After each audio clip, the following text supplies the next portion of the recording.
ኤፍሬም ሶሪያዊ ሲናገር ማለት ነው። እቺ ምሽት በጣም ከፍ ያለው ክርስቶስ ዝቅ ያለበት ነው። ዝቅ ያለበት ደግሞ እኛን ከፍ ሊያደርግ ነው። ሰማያዊ ክርስቶስ ወደ ምድር የወረደበት ነው። ወደ ምድር የወረደበት ደግሞ እኛን ወደ ሰማይ ሊወስደን ነው። እኛ አስቀድሞ ማለት ነው በእግዚአብሔር አምሳል ምሳሌ ተፈጥረን ነበረ። እግዚአብሔር በክብር ከ22ቱ ስነ ፍጥረት ከፍ አድርጎ የፈጠረው ሰው ነው።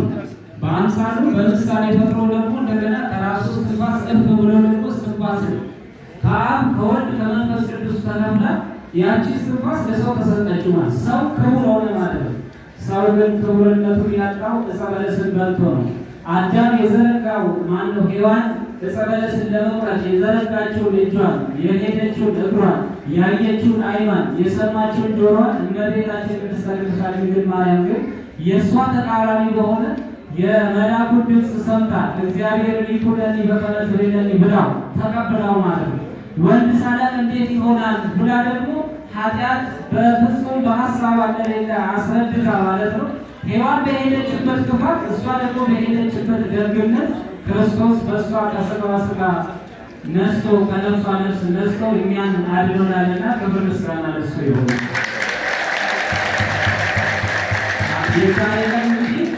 በዓል ነው ለእኛ ትልቅ በዓል። ልደታት 7 አይነት የልደታት አይነቶች እንዳሉ ሊቃውንት ይናገራሉ። ላስተምራለን መልእክት አስተላለፍ ነው እና 7 አይነት ልደታት አሉ። ከዚህ ግን በጣም ከፍተኛ ልደትና እኛን ወደ ራሱ የመለሰን እኛን ከፍ ያደረገን ከሰይጣን እስራት ከግዞት ነፃ ያወጣን ክርስቶስ የተወለደበት ልደት በታላቅ ክብር የሚከበር አሁን ልደታት የሚባሉት እንግዲህ ማለት ነው የመጀመሪያው የአዳም ከመሬት መወለድ ነው። ይሄ ልደት ነው ማለት ነው። አንድ ልደት አይደለም።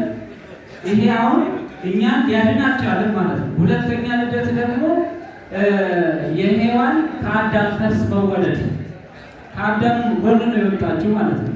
ይሄም እኛን ሊያድን ችሏል።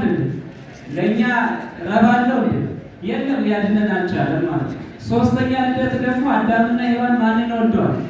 አቤልን የመጀመሪያ ልጅ ወልደዋል እና ይሄን ልደት አቤል እኛን ሊያድን አልቻለም ማለት ነው። አያችሁ 3 ልደት።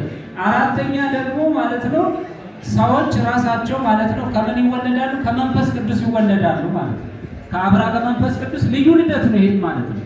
ይሄም ራሱ እኛን ራሳችንን ማዳን አልቻለም። እነ ኢሳይያስ እነ ኤልያስ ደመናን ጠቅሰው እሳትን አውርደው ብዙ ተአምር ቢሰሩ ህዝቡን ሊያድኑ አልቻሉም ማለት ነው። ይሄ አራተኛው ማለት ነው። አምስተኛ ደግሞ ከከርሰ መቃብር የሰዎች መነሳት። ስድስተኛ ደግሞ ማለት ነው የዕፀ ሳቤቅ የአብርሃም በግ ማለት ነው። የይስሐቅ ፋንታ የተገኘ የአብርሃም በግ እንደ ልደት ተቆጥሯል ማለት ስድስተኛ። እነዚህ 6ቱ ልደታት በአጠቃላይ ሰውን ሊያድኑ አልቻሉም፣ ግን ልዩ ልደት ተብለው ተመዝግቧል ማለት።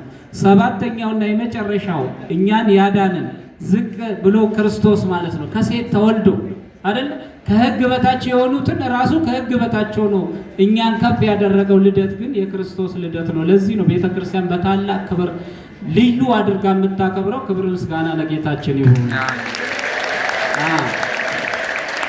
ለዚህ ትልቁ ድርሻ ባለቤት ደግሞ መድኃኒት መጽአም ሰማይ ወዕፀ መድኃኒት ተረክበ እምቤተ ዳዊት የተባለች እመቤታችን ቅድስተ ቅዱሳን ነው። ክብር ለእመቤታችን ለቅድስተ ቅዱሳን ድንግል ማርያም።